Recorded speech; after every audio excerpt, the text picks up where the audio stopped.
Oh, yesterday I told you all that the person charged with the murder of United Healthcare CEO Brian Thompson, 26-year-old Luigi Mangione, had written a manifesto that leaked in its entirety, and I read it to you all. Well, there's much more to his writings than just that brief manifesto. Also in his possession when he was arrested by police at that McDonald's in Pennsylvania was a spiral notebook with a lot of detailed plans and thoughts. The notebook included a to-do list and plans considering using a bomb in the murder of the United Healthcare CEO. He was very detailed. The notebook included to-do lists outlining the tasks to be completed to carry out the murder, as well as notes justifying those plans.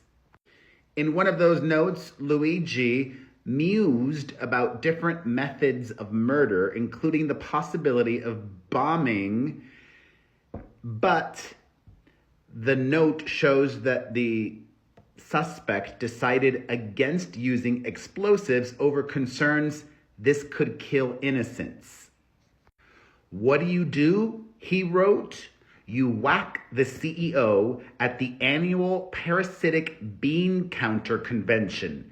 It's targeted, precise, and doesn't risk innocence.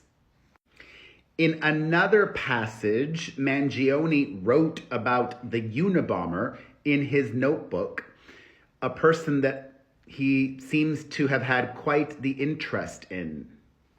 And in addition to that, another big development in his case. While we await for the spiral notebook to leak in full, multiple outlets are reporting the following.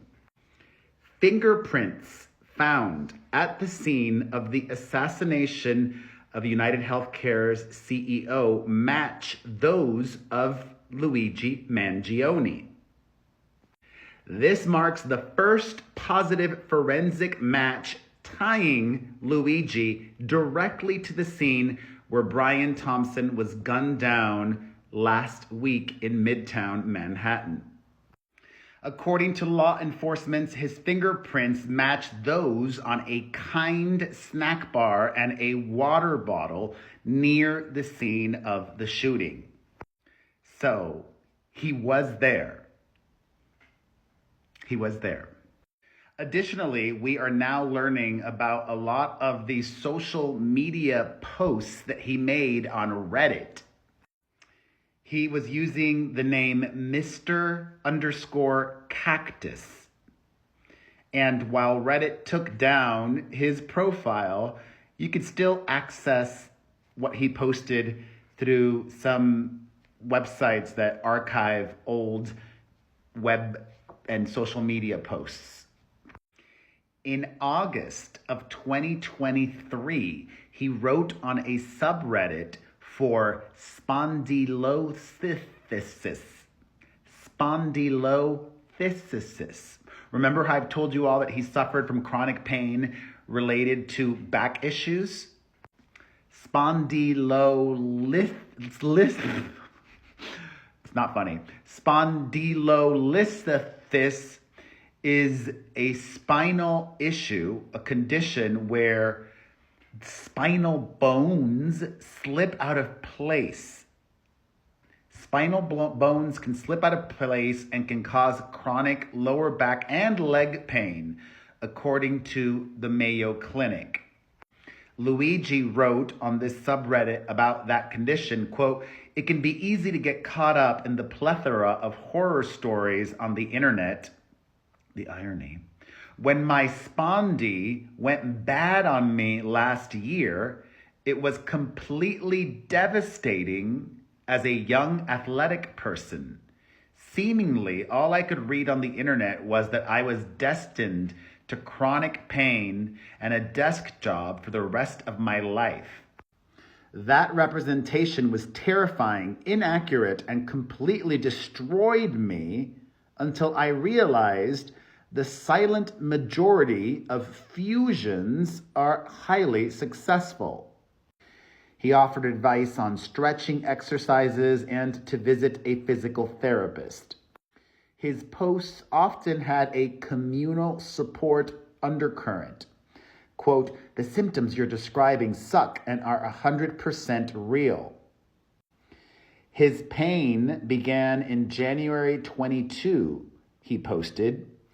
In July 23, he said, his back and hips locked up after the accident and my whole lumbar hips have been out of whack since then. Oh boy, oh my, ay ay ay. Responding to another post in July of 23, he wrote that he had suffered bladder and genital pain, back pain, and sciatica after the back injury. He also started to have numbness in his groin and bladder below the right knee. Oh. Quote, "In my case, it is due to my piriformis hip muscles tightening to compensate for my injury. The tightness squeezes my nerves. It doesn't show up on MRI and no doc has really confirmed it."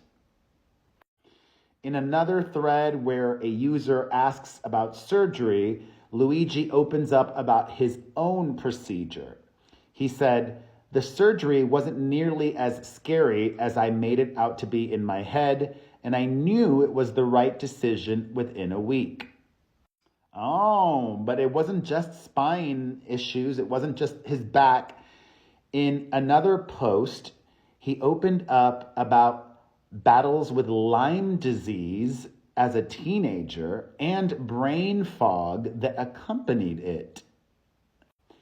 He missed soccer tryouts when he got Lyme at 13 and didn't make the team, then started noticing mild cognitive decline when he was 15, he posted.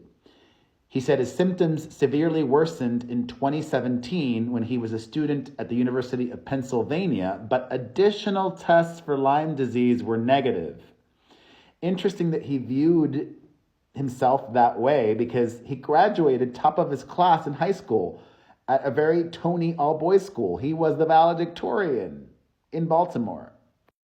Geez, it seems like he had a lot of health issues. In July 2018, he posted about having restless sleep. And in August that year, he posted in a group about irritable bowel syndrome, asking for advice about a change in diet to improve his condition. I have to say it out loud. Is there a possibility that all of everything was just in his head? Or half of it? Some of it? Thank God he didn't use a bomb like he thought about. And a lot of thoughts on this. A lot to digest. What are your thoughts? Let me know in the comments section.